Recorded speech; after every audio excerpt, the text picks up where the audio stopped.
अनुभव घेतलाय. आता तुम्हीच विधानसभेची निवडणूक तुम्हीच लढवलेली. गावागावातल्या कार्यकर्त्यांनी या निवडणुकीमध्ये कसं मतदान घेतलं ते त्यांना चांगलं माहिती आहे. आणि त्याच्यासाठी काय काय दारुगोळा लागतो शेवटच्या 2 दिवसात. कोणाला चपटी द्यावी लागते, कोणाला कोंबडं कापावं लागतं, कोणासाठी बकरं कापावं लागतं, कोणाला लक्ष्मी दर्शन घडवावं लागतं. हे सगळं त्याच्यामध्ये एक्सपर्ट बनलेला आहे तुम्ही. माझ्या अनेक निवडणुका तुम्हीच लढवलेल्या.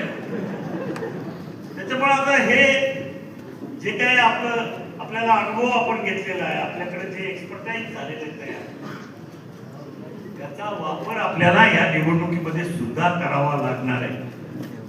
आणि म्हणून उमेदवारांनी इच्छुक बनताना आपल्याकडे काय दारुगोळा उपलब्ध आहे याची सुद्धा माहिती आम्हाला द्यावी लागणार आहे. नुसतं इच्छुक असून उपयोग नाही बाबा. लढायला पुढं बंदुकीतून गोळ्या झाडाव्या लागतात. आता लोकांच्या अपेक्षा फार वाढल्या.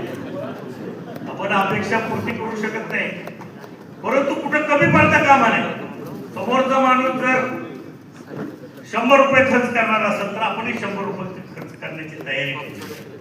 एवढंच माझं म्हणण्याचं मत आहे. निश्चितपणानं तुम्ही आजवर केलेलं काम, तुम्ही आजवर जी काही निष्ठा दाखवलेली पक्षासोबत, कठीण काळात तुम्ही माझ्या पाठीमागे उभे राहिला. मला तर प्रचार करताना विजयराजे तर वेगळाच प्रचार होता. आमचे विरोधक म्हणायचे दादा 4 नंबरला आहे का 3 नंबरला आहे ह्याच्याबद्दल चर्चा करतो. आम्ही एकातही नव्हतो, दोनातही नव्हतो. मी म्हणलं काय प्रचार आहे बाबा. ही एक पद्धत होती ती प्रचार करण्याची. आपल्या कार्यकर्त्याला गारद करायची ही पद्धत होती, बाकी काही नव्हती. पण कार्यकर्ते ठाम राहिले शेवट.